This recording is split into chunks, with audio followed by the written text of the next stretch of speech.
Okay, so here we go. We're making chicken karahi, Murree style.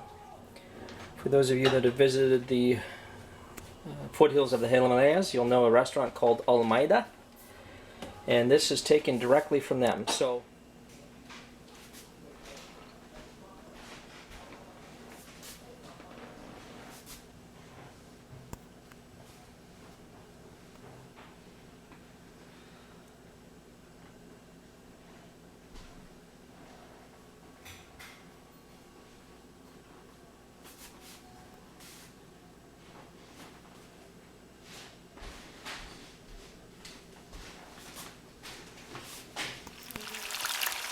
into the pan, wok, you put the ghee, tomatoes, red chilies, red chili paste, green chilies, jalapenos, salt, and ginger and garlic. So what's not in there yet is the methi, the garam masala, and the yogurt, which will come later, and of course the cilantro is at the end. And we let this cook and cook and cook. You want it on high heat, as high as you can. One of the keys here is high heat and constant stirring. And one problem with this particular dish is that it's going to spray and splash, and make sure you've got a good apron on, and make sure that if you've got other stuff around the stove, that you've got it either covered or far away from the stove. One thing to make sure as it's boiling down is that you're stirring all the time. You don't want it to stick. It's nice to have a no-stick wok like this, but if you don't, you got to keep stirring, stirring, stirring. If you've ever been to Almeida, you'll know that this dish takes them about 15 to 20 minutes to make. Unless you've got an industrial-style stove, it's going to take you probably on the order of 30 to 35 minutes with a good hot stove, and upwards of an hour for an electric stove that's not that great.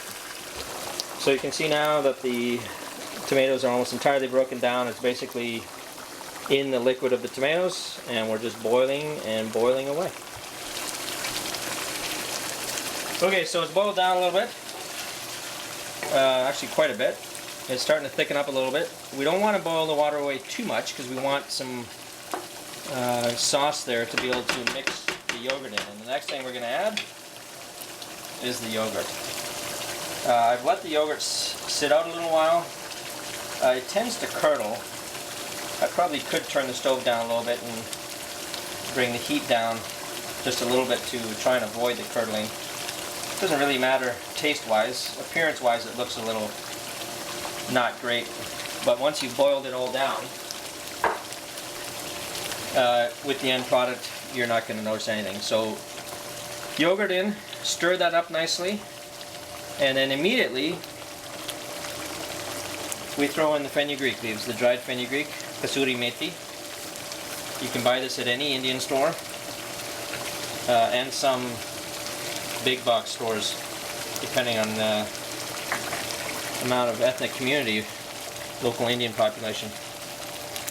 And then stir it up, and then just continue boiling away, boiling, boiling, boiling until the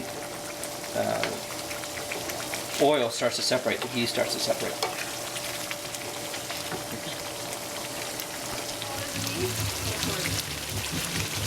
So you'll start to see the oil start to separate. One thing to be wary of, don't stop too soon. Don't be fooled by you wanting to have a sauce. This is not a saucy dish.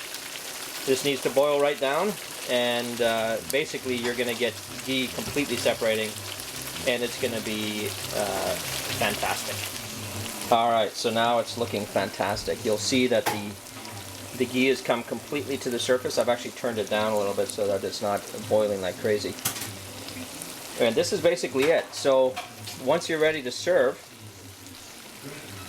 basically I would turn this off now, and then when the guests show up, turn it on, get it frying again, and then stir in the garam masala, and then a handful, maybe a little less than a handful of chopped up cilantro.